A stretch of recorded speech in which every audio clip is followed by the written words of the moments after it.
पाटा सामादार सामादार भान्जी छन् भान्जो छन् सँगसँगै सोनम पनि छ सोनम देख्यो बेलपाटाको चामादारा बेलपाटा चामादार एउटै हो कि कोनम हामी जाँदैछौँ आज के कस्तो छ भन्नुहोस् यस्तो भ्यू देखाउँछु कि म आज खाल खेलेको त्यहाँ पौडी खेलेको घाट अनि यस्तो मजाको छ यो उता गोल्टीको दृश्य पनि देखाउँछु म सबै अनि ऊ भनेको चाहिँ तल हेर यो कहाँ छ तल खोला हो जाने हामी यहाँ हन्ड्दैछौँ बाटोमा जङ्गलमा जान्छौँ जङ्गलबाट वरिपरि चाहिँ ठुला डाँडाहरू छन् बिचमा सानो छ समथल छ सानो टक्क मिलाएर जान्छौँ हामी ल टक्क म के खाने चिज पनि छ हामीसँग यो चाहिँ भोक लाग्छ भनेर खाने चिज हातमा मेरो हातको सोनमको हातको चाहिँ एकदम हामी जेठी मम्मी हुनुहुन्छ उता जेठी मम्मीलाई यो के लगेर जान्ला खानपिराहरू ल पछि देखाउँछु म अरू भ्यू हाम्रो भान्जाको चाहिँ खुट्टा फलले काटेर जुत्ता साँटासाँट छ यो दुईजनाको बाटो एउटा छैन भने जङ्गलमा आएको पहिला बाटो खतरा थियो अहिले बाटो पुरै बन्चेर सब बन्चेर यहाँ हेर कस्तो बाटो छ हेर्नु लास्ट गाह्रो तरिकाले गइरहेको छौँ हामी यहाँ अरे यो बाटो हेर्नु कस्तो छ हेर्नु ल यो के यो कुरा लागेर शरीरमा सब लुगामा लास्ट गरिसक्यो यसले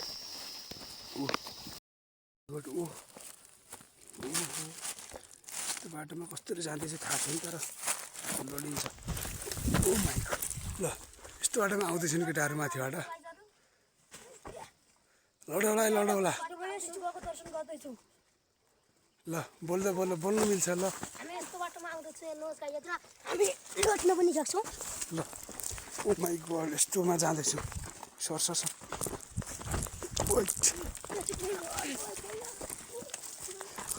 एउटा रोड क्रस भयो कहाँ छ जानुपर्ने तल ठिकै हो यो चलो भाइ यहाँबाट जाउँ यो त कहीँ त्यसो बाटो तल यहीँ छ त्यो होइन क्या यहाँ परबाटो छ तर यहाँबाट जाउँ त जङ्गल छ ल यहीँमा जान्छु अब त्यही हाम्रो उता बैलगडा पनि देखिने रहेछ बैलगडा भनेको चाहिँ हाम्रो असमको 1 नम्बर हस्पिटल त्यो चाहिँ देखिने रहेछ यताबाट अनि चाहिँ हामी अब हाम्रो टार्गेट के छ भन्दाखेरि तल त्यो सालगाडीको त्यो जङ्गलको बिचमा त्यो बिचमा बस्ने यहाँबाट हिँड्दा त्यही बस्ने हाम्रो योजना छ के हुन्छ खै थाहा होइन जान्छ बाटो एउटा छैन यो कुरीले भरेको छ त्यही पनि हामी कोसिस गर्छौँ जाने ल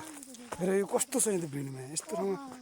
जानेछौँ एउटा खुट्टो अलिकति खल्किने बित्तिकै तल मर्छौँ यो यस्तो बाटो छ चलो ल पहिरो झाल आइलो टोला पनि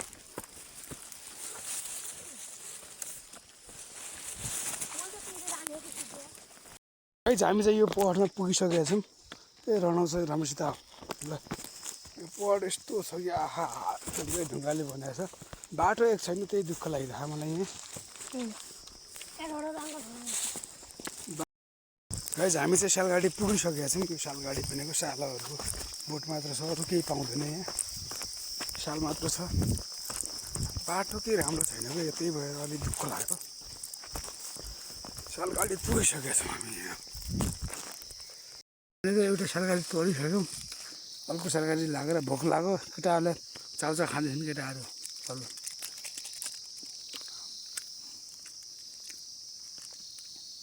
फाइनली चाहिँ हामी घर पुगिसकेका छौँ जुटियामा घर भनेको यही हो हामी चाहिँ खरबुजा खान आयौँ कहिले अर्को मान्छे अहिले छैन हामी चाहिँ यो अम्बा चोरेर खान लागेको छ यो अब चोरेर खान लागेको छ यो छिटो गएको छिटो एक गाडा त छिटो अब यो गाडा खान छिटो लुटोला खाइसक्यो अन्त ल्याउनु त यार ल्याउनु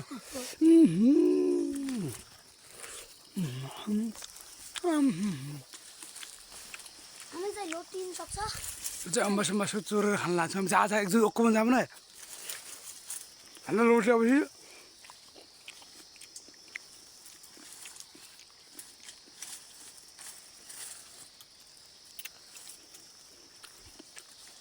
गएर खान केटाहरू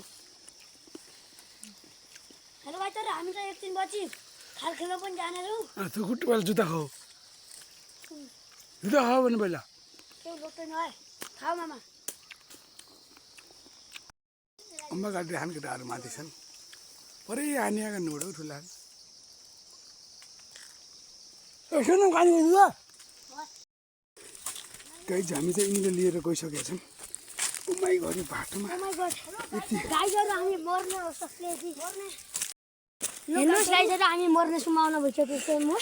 हामी गइसकेका छौँ अब चाहिँ हामी गराउँदै मरिन्छ जस्तो छ यहाँ बाटो पनि त्यस्तै छ यो भारी पनि त्यस्तै र उकालो पनि त्यस्तै छ सब चिजले यो साथ नदिए जस्तो छ ल गाइज हरिकृष्ण यहाँ हामीलाई लास्टै गाह्रो भइसकेको छ कोही छ भने भान्जोगा कोही बुहारी आउँछ भने टक्क आइहाल्यो बनाउनु लागि त सुनौका भान्जोगा ल गाइज हामीलाई चाहिँ लास्ट गाह्रो भइसकेको छ के बोल्नु छ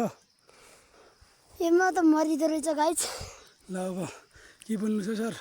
गाइज यता त मरिँदो रहेछ अब घरै उता चाहिँ मर्नेको मान्छे नि यस्तो छ पसिना हेरे खै भन्छ पसिना देखा त हातले माइ गड पसिनै पसिना खै छैन देखा त पसिना निउतेन यो पसिना हेर्नु यहाँ ओहो यस्तो काम भइरहेको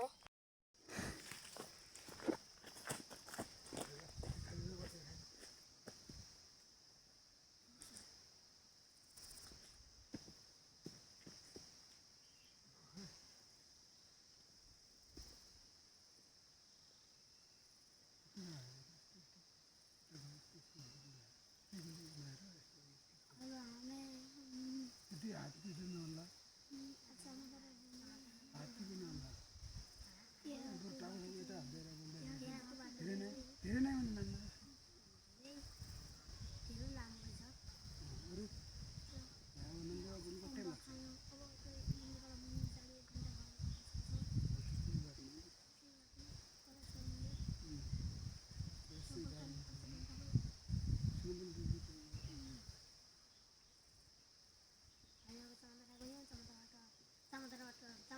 लामो बाटो हुँदो रहेछ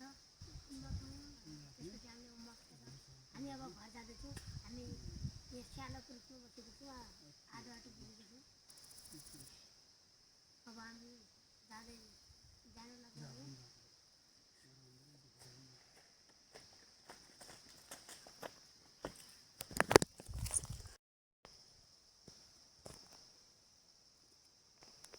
त्यो भन भखा मामा जुम पनि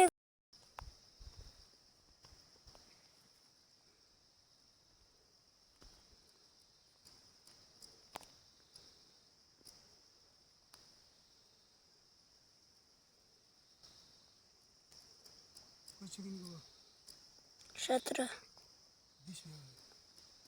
हेलो गाइज हामी रिटर्न घर पुगिसकेका छौँ यदि तपाईँले यो भ्लग मन पऱ्यो भने लाइक कमेन्ट सेयर गर्नु नभुल्नु होला ल थ्याङ्क यू